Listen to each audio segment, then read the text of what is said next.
दुष्ट सर्प और कौवे। दुष्ट सर्प उन्हें एक एक करके घपाघप निगल गया और अपने खोह में लौटकर डकार लेने लगे। कौवा और कौवी लौटे तो घोंसला पाकर खाली देखकर सन्न रह गए। नमस्कार साथियों, आइए विस्तार पूर्वक कहानी को सुनाते हैं। एक जंगल में एक बहुत पुराना बरगद का पेड़ था। उस पेड़ पर घोंसला बनाकर एक कौवा और कौवी का जोड़ी रहता था। उसी पेड़ के खोखले तने में कहीं से आकर एक दुष्ट सर्प रहने लगा। हर वर्ष मौसम आने पर कौवी घोंसले में अंडा देती और दुष्ट सर्प मौका पाकर उनके घोंसले में जाकर अंडे खा जाता। एक बार जब कौवा और कौवी जल्दी भोजन पाकर शीघ्र ही लौट आए तो उन्होंने उस दुष्ट सर्प को अपने घोंसले में रखे अंडे पर झपटते देखा। अंडे खाकर सर्प चला गया। कौवे ने कौवी को ढाढ़स बढ़ाया, कहा, प्रिय हिम्मत रखो, अब हमें शत्रु का पता चल गया, कुछ उपाय भी सोच लेंगे। कौवे ने काफ़ी विचारा और पहले वाले घोंसले को छोड़कर उससे काफ़ी ऊपर टहनी पर घोंसला बनाया और कौवी से कहा, यहाँ हमारे अंडे सुरक्षित रहेंगे। हमारा घोंसला पेड़ की चोटी के किनारे निकट है और ऊपर आसमान में चील मंडराती रहती है। चील सांप की बैरी है, दुष्ट सर्प यहाँ तक आने का साहस नहीं कर पाएगा। कौवे की बात मानकर कौवी ने नए घोंसले में अंडे दिए जिसमें अंडे सुरक्षित रहे और उसमें से बच्चे भी निकल आए। उधर सर्प उनका घोंसला खाली देखकर यह समझा कि उसके डर से कौवा शायद यहाँ से चला गया है, पर दुष्ट सर्प टोह लेता रहता था। उसने देखा कि कौवा और कौवी उसी पेड़ पर उड़ते हैं और लौटते भी वही हैं। उसे यह समझते देर नहीं लगी कि उन्होंने नया घोंसला इसी पेड़ पर ऊपर बना रखा है।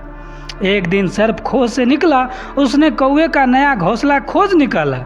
घोंसले में कौवा दंपत्ति के 3 नवजात शिशु थे।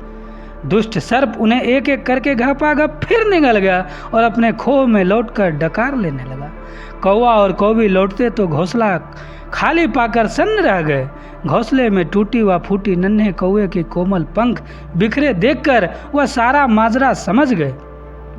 कौवे की छाती तो दुख से फटने लगी। कौवी बिलक उठी, और क्या हर वर्ष मेरे बच्चे को सांप का ही भोजन बनते रहेंगे? कौवा बोला, नहीं, यह माना कि हमारे सामने विकट समस्या है, पर यहाँ से भागना ही उसका हल नहीं है।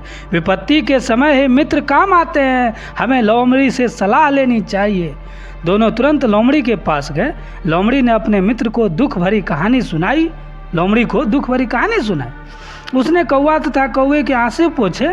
लोमड़ी ने काफ़ी सोचने के बाद कहा, मित्रों, तुम्हें वह पेड़ छोड़कर जाने की ज़रूरत नहीं है। मेरे दिमाग में एक तरकीब है जिससे उस दुष्ट सर्प से छुटकारा पाया जा सकता है। लोमड़ी ने अपने चतुर दिमाग में आई तरकीब बताई। लोमड़ी की तरकीब सुनकर कौवा और कौवी खुशी से उछल पड़े। उन्होंने लोमड़ी को धन्यवाद दिया और अपने घर लौट आए। अगले ही दिन योजना अमल में लानी थी। उसी वन में बहुत बड़ा सरोवर था। उसमें कमल के फूल खिले रहते थे। प्रत्येक दिन उस प्रदेश की राजकुमारी अपनी सहेलियों के साथ वहां जलक्रीड़ा करने आती थी। उसके साथ अंगरक्षक तथा सैनिक भी आते थे। इस बार राजकुमारी आई और सरोवर में स्नान करने जल में उतरी तो योजना के अनुसार कौवा उड़ता हुआ वहां आया।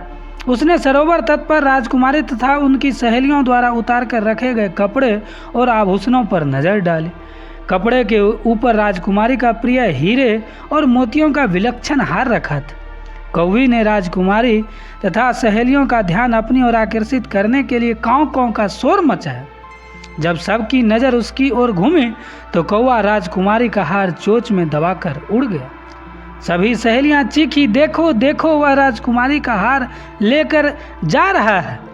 सैनिकों ने ऊपर देखा तो सचमुच एक कौवा हार लेकर धीरे धीरे उड़ता जा रहा था। सैनिक उसी दिशा में दौड़ने लगे। कौवा सैनिकों को अपने पीछे धीरे धीरे लगातार आता देख उड़ता हुआ उसी पेड़ की ओर लाया। जहां सैनिक कुछ ही दूर पर गए तो कौवे ने राजकुमारी का हार इस प्रकार गिराया कि वह सांप वाले खोह के भीतर जा गिरा।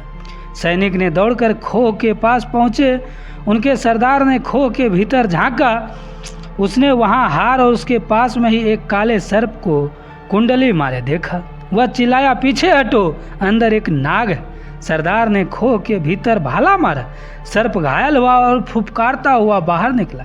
जैसे ही वह बाहर आया, सैनिकों ने भालों से पीट पीट कर उनके टुकड़े टुकड़े कर डाले। साथियों, सूझबूझ का उपाय कर हम बड़ी से बड़ी ताकत और दुश्मन को हरा सकते हैं।